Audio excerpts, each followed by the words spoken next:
bonjour à tous, j'espère que vous allez bien. Et aujourd'hui, en fait, j'avais envie d'aborder avec vous une notion que je ne risque pas de circonscrire en quelques minutes, mais qui est la notion de réalité. Alors, le réel, c'est quoi? Eh bien, c'est une vaste question. Est-ce que c'est ce que nous percevons à travers les sens, ce que nous voyons, ce que nous sentons, ce que nous entendons? Souvent, en fait, nous considérons que la réalité, eh bien, c'est ce que nous percevons.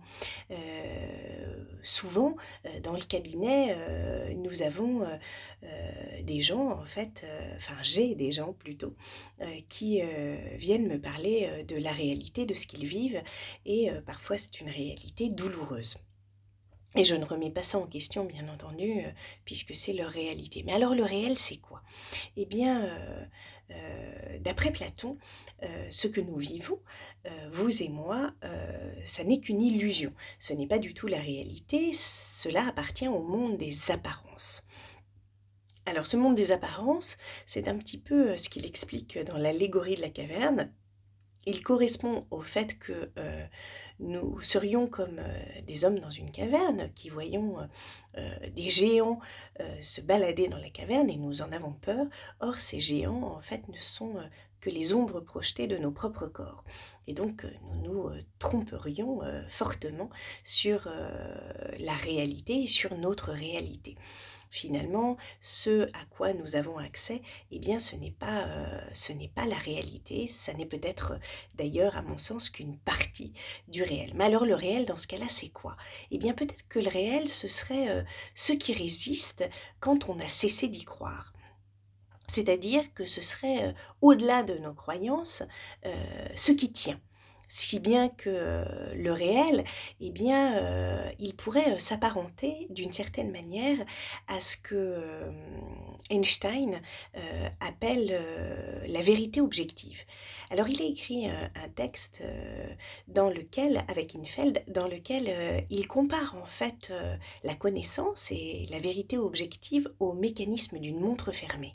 Et il nous dit ceci, en fait, en science, nous devons, postuler et rechercher la vérité objective. Mais comment faire? Eh bien, c'est un petit peu la même chose que si nous étions face au mécanisme d'une montre fermée. Eh bien, nous devrions imaginer en fait, que cette montre, fonctionne d'une certaine manière. En fait, qu'il y a un sens, à son fonctionnement et qu'il y a une logique. Et le travail du scientifique, c'est d'essayer de déterminer, cette logique et ça lui permet, en fait, de comprendre comment fonctionne la montre, de l'intérieur, tout en étant incapable de l'ouvrir. Eh bien, il nous dit face au monde, et c'est son point de vue de physicien, il faut agir un petit peu de la même manière. C'est-à-dire, essayer de considérer, qu'il y a des lois qui régissent, la physique, comme si, ces lois existaient vraiment, mais en réalité, eh bien, nous ne saurons jamais si ces lois, existent en fait. Si ça se trouve, tout est absurde. Alors pourquoi je vous raconte cette petite histoire? Parce que je trouve que ça éclaire un petit peu la notion de réalité, dans le sens où en fait, nous ne savons pas, ce qu'est le réel, nous ne pouvons que postuler, une vision du réel à partir de, ce qui est entre, ce que vous percevez et ce que moi je perçois et ce que tous les autres perçoivent. D'ailleurs, votre, rapport à la réalité finalement n'est que, votre réalité, puisque vous n'avez pas, accès à la même chose que moi. J'ai presque envie de dire d'un point de vue, psychologique en fait, et je l'ai déjà évoqué sur la notion, d'unicité, mais personne d'autre que vous n'a exactement le même vécu que vous et n'a, exactement la même perception des choses que vous parce qu'il n'est pas au même endroit, dans le même corps, avec la même histoire. Si bien que, votre vision du réel, est extrêmement personnelle. Alors qu'est-ce que ça veut dire? Est-ce que ça veut dire que la réalité est totalement relative et qu'il faut, considérer uniquement, le point de vue de chacun? Je ne suis pas sûre. Peut-être que la réalité, elle est à l'endroit de la rencontre entre vous et moi. Qu'est-ce que je veux dire par là?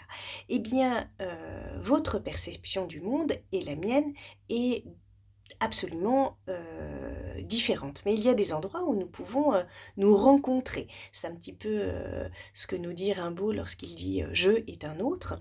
Eh bien, je crois qu'il y a des zones en fait où vous et moi sommes semblables et des zones où nous sommes différents. Et peut-être que le réel, puisque c'est ce qui résiste quand on a cessé de croire, eh bien c'est cet endroit où il y a une rencontre entre votre réalité et la mienne. Autrement dit, nous n'avons chacun qu'une vision partielle de la réalité, mais peut-être qu'ensemble nous pouvons découvrir les mystères du réel sans jamais savoir exactement si nous accédons à l'intérieur même du réel, puisque celui-ci resterait mystérieux comme dans le mécanisme de la montre fermée d'Einstein.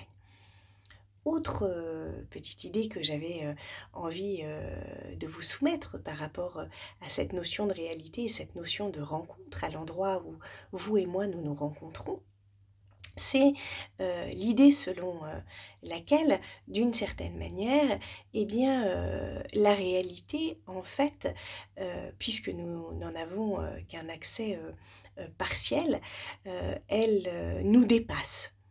Autrement dit, nous n'avons accès euh, qu'à une infime partie du territoire. Je m'explique. En gros, votre réalité, comme ma réalité, ce serait la carte.